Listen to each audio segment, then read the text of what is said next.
Kompas Petang berlanjut, saya Tifal Solesa.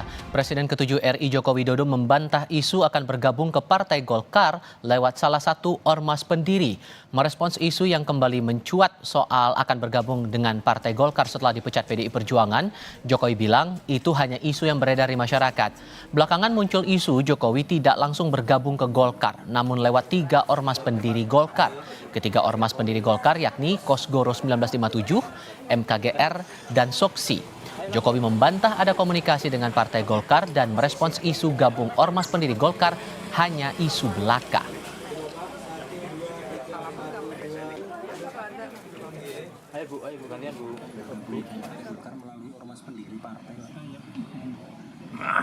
Isu terus.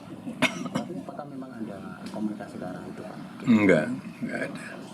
Artinya itu cuma isu-isu seperti biasa ya, Pak ya? Seperti biasa. Tapi kalau untuk ke depan rencana Pak Jokowi terus diisukan seperti ini gimana, Pak?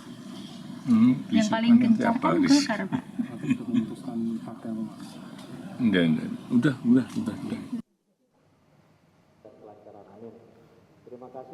Menanggapi isu Jokowi dan Gibran akan bergabung dengan Partai Golkar lewat salah satu ormas pendiri, Ketua Umum DPP Ormas MKGR Adis Kadir menyatakan MKGR terbuka jika Jokowi maupun Gibran bergabung. Soal Jokowi dan Gibran akan bergabung karena membutuhkan kendaraan politik setelah dipecat PDI Perjuangan, Adis bilang tak mau berandai-andai. Katanya kalau soal politik jalurnya lewat Golkar, sedangkan MKGR adalah organisasi masyarakat. Kita sifatnya ormas, jadi kita ini terbuka. Kalau ormas bukan hanya dari unsur partai politik, tetapi juga ASN juga boleh, kemudian masyarakat yang menghendaki boleh, siapapun kami terbuka untuk masuk di ormas, karena kita kan ormas ini kan kegiatan-kegiatan sosial yang kita lakukan. Kan tidak mau berandai-andai, kami ini kan cuman ormas. Kami cuman ormas yang berafiliasi dengan Partai Golkar, tetap sebagai ormas ya. Kalau masalah politik ya kan ada Partai Golkar. Jadi kita tidak. Hubungan Jokowi dan Partai Golkar rekat sejak awal masa kepresidenan Presiden ke-7 RI itu. Baru 2 tahun menjabat Presiden, Jokowi mendapat dukungan dari Partai Golkar di bawah Ketua Umum Setia Novanto. Hubungan Jokowi juga erat dengan Erlangga Hartarto yang menggantikan Setia Novanto di pucuk Partai Beringin.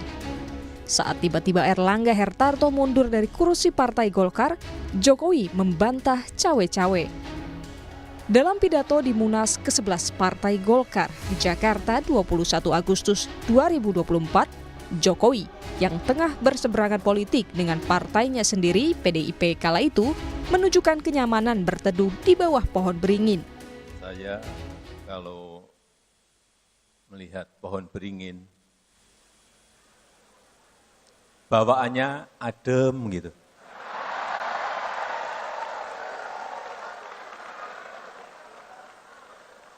Bawaannya sejuk gitu. Apalagi di siang hari yang sedang panas-panasnya. Malam hari ini saya merasa sangat teduh gitu. Membuat kita lebih nyaman. Di forum yang sama, Bahlil Lahadalia, Ketua Umum Partai Golkar, pengganti Erlangga, berseloroh tentang Jokowi. Kata Bahlil, jangan main-main dengan Jokowi yang disebutnya sebagai Raja Jawa. Saya nggak punya kepentingan apa-apa pribadi. Kepentingan saya ke depan adalah Golkar harus lebih baik dari sekarang. Karena itu, pemerintahan Pak Prabowo Gibran sebagai kelanjutan daripada pemerintahan Jokowi Ma'ruf Amin. Jadi kita harus lebih paten lagi. Soalnya Raja Jawa ini kalau kita main-main celaka kita. Saya mau kasih tahu aja, jangan coba-coba main-main di barang ini. Ini, waduh, ngeri-ngeri sedap barang ini, saya kasih tahu. Isu Jokowi dan sang anak, Gibran Rakabuming Raka berlabuh ke Partai Golkar mencuat sejak hubungan yang kian renggang dengan PDIP. Menyusul perbedaan dukungan di Pilpres 2024. Kini, isu yang sama muncul. Kali ini isunya masuk lewat salah satu ormas pendiri Partai Golkar. Tim Liputan, Kompas TV.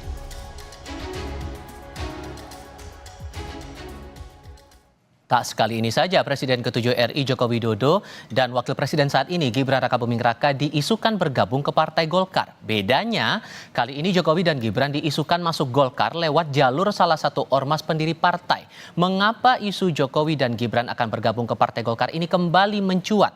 Apakah Jokowi dan Gibran membutuhkan kendaraan politik baru setelah dipecat PDI Perjuangan? Kami bahas bersama Sekjen Partai Golkar M. Sarmuji, kemudian bergabung juga bersama kami Sekjen Relawan Jokowi Projo Handoko, dan Direktur Eksekutif Trias Politika Strategis Agung Baskoro. Assalamualaikum, selamat sore semuanya, apa kabar? Selamat sore. Terima kasih sudah bergabung bersama kami. Pak Sarmuji, saya mau konfirmasi dulu. Dengan konfirmasi Mas Gibran akan datang ke puncak hari ulang tahun MKGR, beredarlah isu bahwa jangan-jangan nih Mas Gibran juga akan masuk ke Partai Golkar lewat MKGR. Benarkah kabar itu? Ya, pertama saya ingin sampaikan, meskipun saya bukan bagian internal MKGR, tapi saya tahu undangan ke Mas Gibran itu sebagai wakil presiden, jadi bukan sebagai kader Partai Golkar. Yang kedua, kalaupun besok itu Mas Gibran datang ke acara MKGR, itu bukan berarti Mas Gibran masuk ke dalam MKGR. Kalau masuk ke dalam acara MKGR udah pasti karena datang di acara MKGR. Yang ketiga, taruhlah ini. Taruhlah Mas Gibran itu pingin dan masuk ke dalam MKGR, itu belum tentu Mas Gibran itu menjadi anggota Partai Golkar. Kenapa? Karena ormas itu punya anggaran dasar dan anggaran rumah tangga sendiri. Jadi fungsi ormas itu yang melaksanakan kegiatan-kegiatan yang bermanfaat kepada masyarakat, sosial, pendidikan, dan sebagainya. Dan MKGR atau ormas-ormas yang lain, itu keanggotaannya lebih terbuka lagi dibandingkan Partai Golkar. Karena orang yang tidak menjadi anggota Partai Golkar pun bisa menjadi anggota ormas. Bahkan ASN pun itu bisa menjadi anggota ormas karena ADART-nya tersendiri dan tidak otomatis kalau anggota MKGR itu menjadi anggota Partai Golkar. Oke, tapi kalau saya kutip lagi nih, terakhir kali kan pernah ada juga Kang Ridwan Kamil, awalnya kan jadi anggota Kosgoro dulu, baru berapa hari kemudian jadi anggota Partai Golkar juga begitu. Sebetulnya masih bisa dong kalau begitu untuk bisa gabung ke Golkar lewat ormas-ormas pendiri partai itu? Ya bisa masuk, bisa tidak. Jadi kan saya sampaikan, belum tentu. Ridwan Kamil, Kang Emil itu salah satu contoh saja. Saya sendiri masuk Partai Golkar tidak melalui ormas. Jadi saya masuk Partai Golkar justru langsung kepada sayap Partai Golkar yang memang in-body dengan Partai Golkar. Yang kalau sayap itu ADART-nya adalah menginduk kepada partai.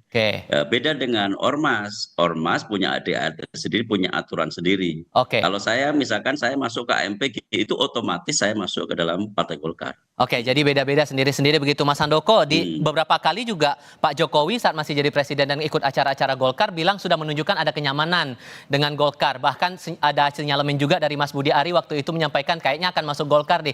Jadi kalau di mata Projo nih memang tampaknya Pak Jokowi ngarah-ngarahnya bersama dengan Mas Gibran bisa cocok lah buat bareng sama Golkar gitu? Ya begini, satu tentu isu ini berkembang bagi kami di Projo ini sebuah kabar yang memang meyakinkan bahwa Pak Jokowi ini memang aset bangsa ya. Jadi tentu Pak Jokowi ini pasca dipecat dari PDI Perjuangan ya banyak ini partai-partai yang mau menerima, menyatakan terbuka untuk menerima Pak Jokowi dan Mas Gibran karena tentu mereka punya Pak Jokowi dan Mas Gibran ini punya posisi tersendiri, punya nilai tersendiri secara politik, itu tidak bisa dipungkiri. Nah kemudian spekulasi berkembang kan masuk ke partai mana. Nah dari berbagai rentetan peristiwa memang kita bisa melihat dengan jelas sekali bagaimana hubungan mesra Pak Jokowi dengan Partai Golkar, partainya Mas Armuji ini. Nah, yang bahkan Pak Jokowi sendiri dalam satu kesempatan tadi disampaikan beliau nyaman di sini, berteduh di bawah pohon beringin, itu bikin adem, bikin sejuk, itu sinyal-sinyal atau ungkapan-ungkapan perlambang bahwa Pak Jokowi memang sangat nyaman dengan Partai Golkar. Oke. Tetapi kemudian kan kita juga sudah punya konfirmasi dari Pak Jokowi sampai hari ini beliau membantah masuk itu, tidak mengiyakan. Jadi kayaknya ini saya melihat isu kali ini dulu katanya mau masuk langsung ke Partai Golkar. Sekarang ada momentum MKGR mau menggelar acara, kemudian diisukan masuk lewat MKGR. Jadi saya pikir ini masih spekulatif sekali, jadi belum bisa kita mengatakan bahwa Pak Jokowi pasti akan ke Golkar karena beliau sendiri sudah menyampaikan keterangan begitu.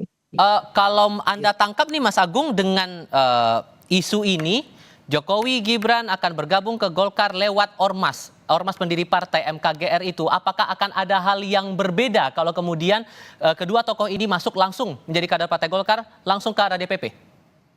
Iya, Mas Tifal, yang paling utama sebenarnya ini ada image atau persepsi di publik karena Pak Jokowi dipecat ya. Kalau saya cek Kamus Besar Bahasa Indonesia di banyak macam, dipecat itu kan dikeluarkan, Mas. Ya, konotasinya negatif. Ya, ketika kemudian ada isu wacana MKGR, ada Pak Jokowi Mas Gibran masuk, ini kan berarti setelah dikeluarkan kemudian diterima gitu kan. Konotasinya berubah menjadi positif. Semacam itu. Nah, ini ada pertarungan di sana antara persepsi dan image yang saya kira penting karena Pak Jokowi sangat memperhatikan hal-hal semacam itu, sehingga dalam tanda petik butuh ya kendaraan wadah baru untuk mengaktualisasikan ya beragam macam manuvernya, ya gerak langgam politiknya supaya lebih terukur, teratur. Yang pertama itu soal image dan persepsi karena ini wacananya berdekatan dengan hal pemecatan. Yang kedua, saya kira relasi ketika Pak Jokowi Mas Gibran masuk ini kan ke Golkar maupun Golkar menerima Pak Jokowi ini relasinya mutualis ya. Saling membutuhkan, saling melengkapi satu sama lain. Kenapa? Pak Jokowi punya basis di Jawa Tengah, solid, ya teruji, semacam itu.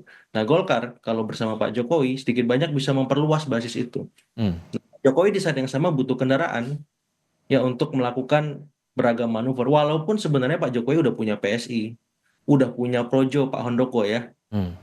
Jadi apalagi di tengah ya tadi wacana presidential threshold dihapuskan, bahkan ada arahan parliamentary threshold juga mau dihapuskan mengikuti presidential threshold. Jadi sebenarnya Pak Jokowi nggak butuh-butuh banget kendaraan. Beliau sudah punya sebenarnya.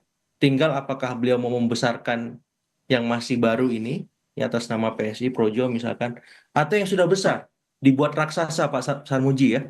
Dibuat lebih kokoh, lebih kuat, lebih solid lagi. Nah ini kan tinggal pilih. Diskusi di Kompas Petang berlanjut.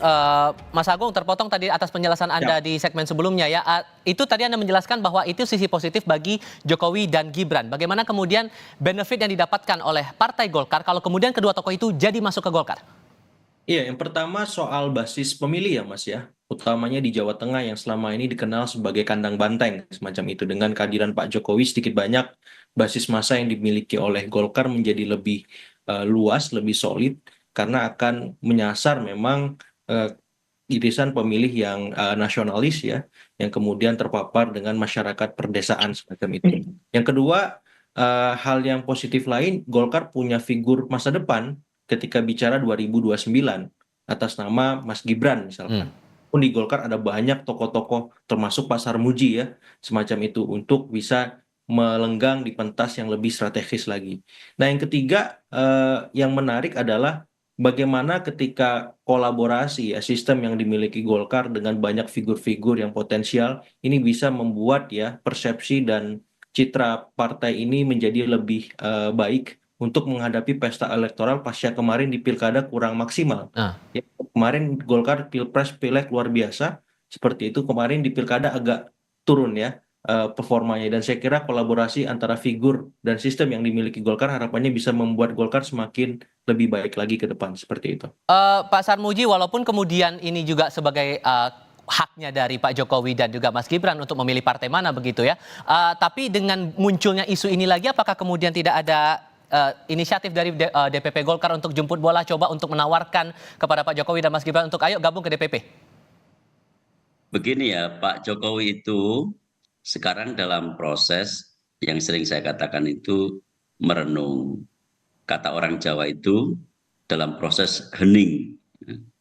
Hening, ada Jawa itu istilahnya ning, nung, hening untuk merenung, lalu menemukan mana yang terbaik untuk Pak Jokowi sendiri dan untuk bangsa ini. Kenapa saya kaitkan dengan bangsa ini? Karena apapun pilihan politik Pak Jokowi itu akan mempengaruhi konstelasi politik secara nasional.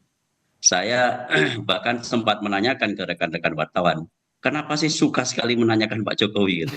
Ya karena memang begitu memuat Pak Jokowi, trafiknya naik. Jadi ya sudah mau diapain? Itu fakta yang tidak bisa dibantah. Daya magnet Pak Jokowi masih cukup tinggi. Dan Golkar berharap bahwa kedua tokoh ini ikut bergabung ke DPP? Ya ini meskipun kami berharap, kami nggak beranilah mengutarakan. Kami nggak berani mengganggu orang yang lagi hening gitu loh. Lagi mencari apa yang mau dilakukan yang terbaik gitu. Ibarat orang kita, orang Jawa misalkan bersemedi, ya kita kualat kalau kita mengganggu semedinya Pak Jokowi gitu.